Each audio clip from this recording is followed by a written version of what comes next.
Assalamualaikum warahmatullahi wabarakatuh. Perkenalkan, nama saya Yu'afnan Agustin Sutiarti dengan NIM belakang 099 dari Tadris IPA kelas 6D. Nah, pada kesempatan kali ini kita akan membahas tentang lapisan bumi. Nah, apa sih lapisan bumi itu? Jadi lapisan bumi itu adalah salah satu materi yang akan kita pelajari pada mata kuliah Kapita Selekta IPA. Nah, di sini untuk mata kuliah ini diampu oleh Bu Feni Widianti MPD. Selanjutnya bisa kita lihat bersama dalam peta konsep bahwa lapisan bumi itu terdiri dari 3 bagian utama. Yang pertama atmosfer, yang kedua hidrosfer, dan yang ketiga adalah litosfer. Nah, hal ini didasari pada Al-Quran Surat Al-Baqarah ayat 22 dan juga Quran Surat Al-Sajdah ayat 9, di mana dalam Al-Quran Surat Al-Baqarah tersebut terdapat kata firosan yang artinya adalah hamparan, dan juga pada Quran Surat Al-Sajdah ayat 9 itu terdapat frasa sab'a samawat yang terdiri dari 2 kata, yaitu sab'a yang artinya 7 dan samawat yang artinya langit.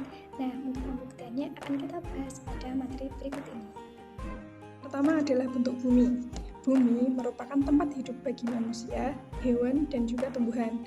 Bumi merupakan satu-satunya planet yang dapat dihuni oleh berbagai makhluk hidup. Bumi relatif lebih hangat dengan suhu permukaan sekitar 14 derajat Celcius. Bumi tersusun dari hidrosfer, litosfer, dan juga atmosfer. Nah, untuk bentuk bumi bisa kalian lihat pada PPT di samping saya. Seperti ini ya. Jadi, bentuk bumi itu ternyata adalah bulat.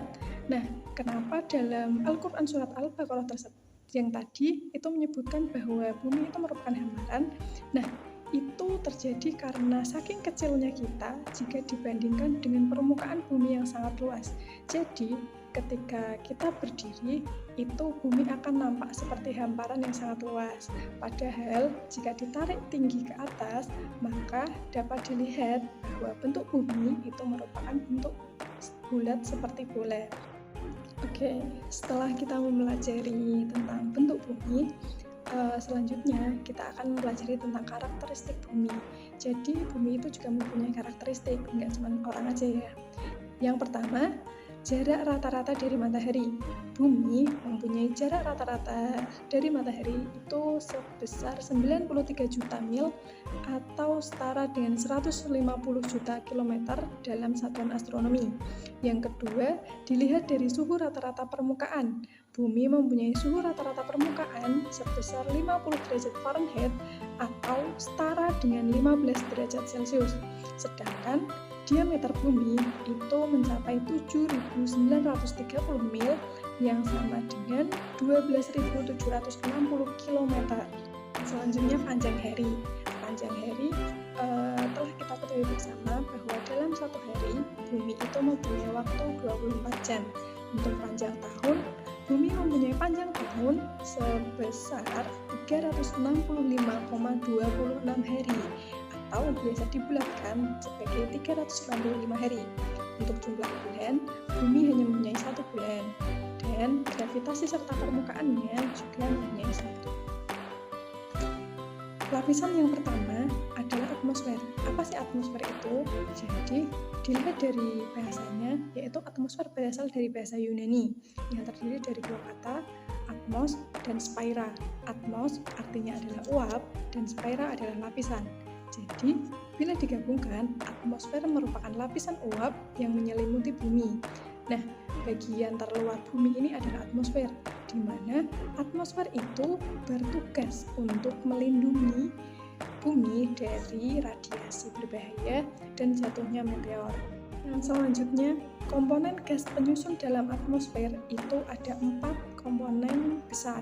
Yang pertama ada nitrogen sebanyak 78%, oksigen 21%, argon 0,9%, dan karbon dioksida 0,036%.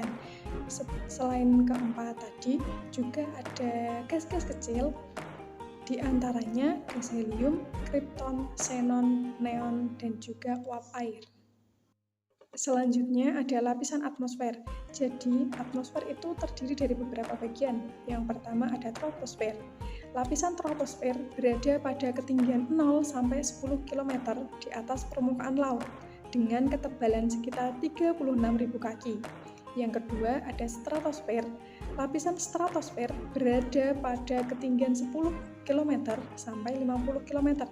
Nah, pada lapisan ini sangat aman digunakan untuk jalur penerbangan karena hanya sedikit awan dan tidak ada aktivitas cuaca seperti cuaca mendung.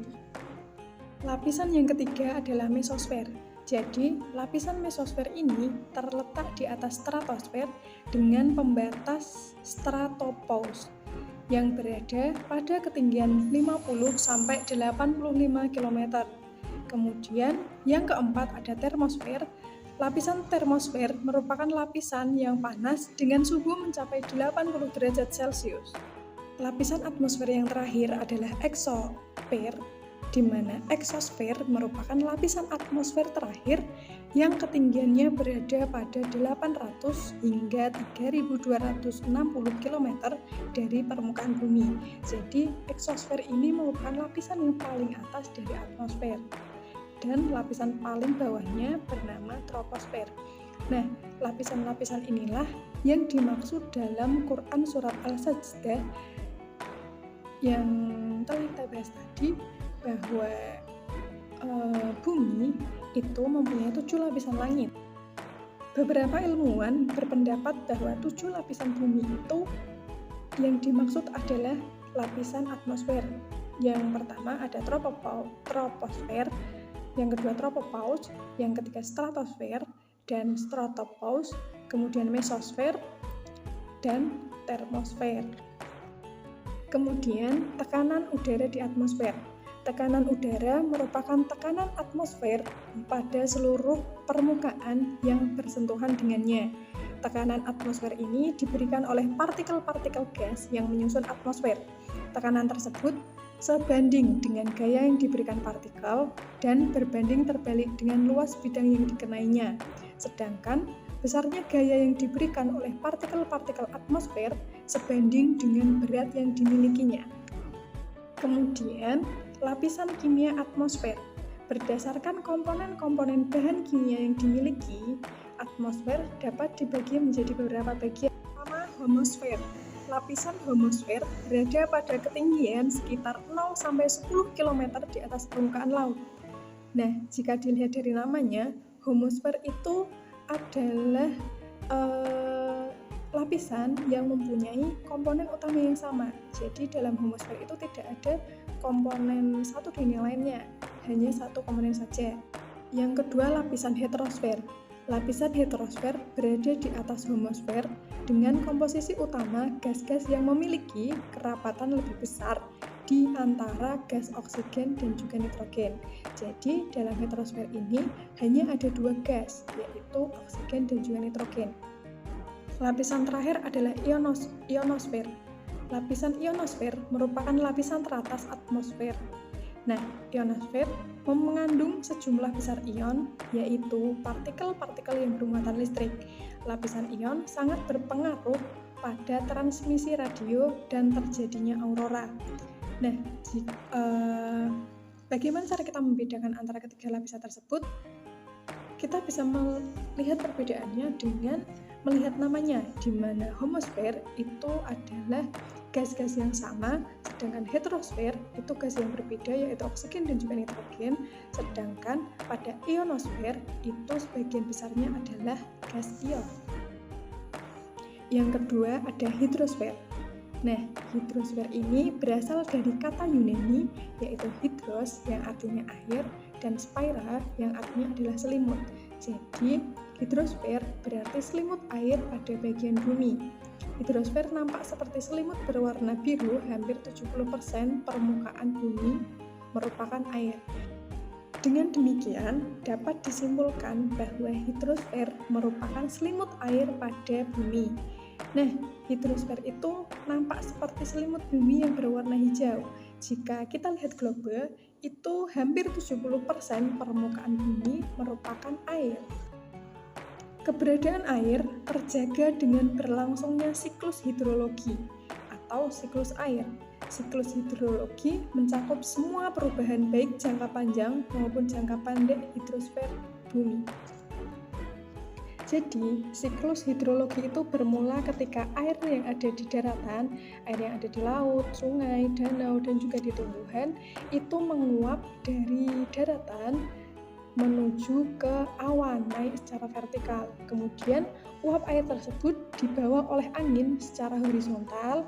Kemudian terjadi peristiwa kondensasi yang menyebabkan hujan dalam bentuk salju atau air. Nah, kemudian dari hujan itulah nanti air kembali lagi, ada yang di laut, ada yang di danau, ada yang di sungai, dan juga ada yang menyerap ke dalam tanah. Air di atmosfer adalah salah satu gas rumah kaca utama yang membantu mengatur suhu dan iklim global.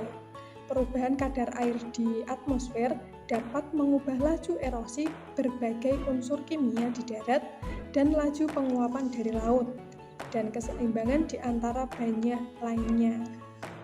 Yang ketiga adalah lapisan litosfer. Apa sih lapisan litosfer itu? Jadi, jika kita lihat kembali, litosfer itu juga berasal dari bahasa Yunani, yaitu litos yang artinya batuan, dan spaira yang berarti lapisan. Jadi, litosfer merupakan lapisan batuan yang terdapat di bumi. Struktur pada bumi ini terdiri dari kerak bumi, mantel bumi, dan juga inti bumi. Materi yang selanjutnya adalah struktur bumi.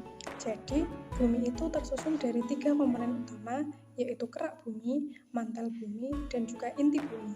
Kerak bumi adalah lapisan terluar dari bumi yang hari ini sedang kita pijak. Kemudian, ada bagian terdalam lagi, yaitu mantel bumi. Yang selanjutnya, inti bumi itu terdiri dari 2 bagian, yaitu inti luar dan juga inti dalam. Selanjutnya, jenis-jenis batuan. Jenis-jenis batuan itu ada 3. Yang pertama adalah batuan beku, batuan sedimen, dan juga batuan metamor. Nah, apa sih perbedaan dari ketiganya? Batuan beku itu terbentuk dari lava dan juga magma. Yang terbentuk dari lava disebut batuan ekstrusif, dan yang dari magma biasa disebut batuan intrusif. Yang kedua, batuan sedimen. Batuan sedimen terbentuk dari proses sedimentasi lingkungan. Dan yang terakhir adalah batuan metamor, itu terbentuk dari temperatur yang tinggi, tekanan yang besar, dan juga kerja dari bahan kimia yang terlalu berat. Kemudian perubahan bentuk muka bumi. Jadi permukaan bumi itu bisa berubah dengan 2 cara. Yang pertama adalah pelapukan, dan yang kedua adalah erosi dan juga pengendapan. Pelapukan itu disebabkan karena udara, air, dan benda-benda hidup yang menyebabkan perubahan tersebut. Pelapukan dikelompokkan menjadi 2 jenis, yaitu pelapukan secara fisika dan juga pelapukan secara kimia. Pelapukan fisika yaitu pemecahan batuan-batuan tanpa perubahan komponen kimia dari batuan tersebut. Sedangkan pelapukan kimia yaitu pemecahan batuan-batuan karena perubahan komposisi kimia dari batuan tersebut. Yang kedua, erosi dan juga pengendapan. Erosi adalah proses pengambilan atau pemindahan sedimen. Sedangkan dalam proses penempatan sedimen pada lokasi tertentu disebut sebagai pengendapan. Selain pelapukan dan erosi pengendapan, perubahan bentuk muka bumi, permukaan bumi itu dapat terjadi karena 3 hal. Yang pertama, menurut teori tektonik lempeng, yang kedua, teori gempa bumi, dan yang ketiga adalah teori gunung berapi. Yang pertama, teori tektonik lempeng. Berdasarkan pada teori tektonik lempeng, setiap lempeng dapat bergerak sehingga terjadi interaksi dengan lempeng yang satu dengan lempeng lainnya. Ada yang menjauh, memisah, dan juga bertabrakan. Yang kedua, teori gempa bumi. Gempa bumi terjadi karena adanya pelepasan energi yang besar akibat pergerakan lempeng. Yang ketiga, gunung berapi. Gunung berapi dapat terjadi karena gerakan lempeng sehingga mengalami proses subduksi. Pada proses ini, 2 lempeng yang bertabrakan akan menekuk. Lempeng yang masanya lebih besar akan menekuk di bawah lempeng yang masanya lebih kecil. Akibatnya, batuan pada lempeng yang menekuk akan melebur menjadi magma dan naik ke atas karena perbedaan massa jenis. Jadi, gunung berapi itu terjadi karena pertabrakan dari dua lempeng dengan massa jenis yang berbeda. Sekian tadi pemaparan materi yang dapat saya jelaskan pada pertemuan kali ini. Semoga dapat bermanfaat bagi kita semua. Kurang dan lebihnya saya mohon maaf. Wassalamualaikum warahmatullahi wabarakatuh. Sampai bertemu di lain waktu.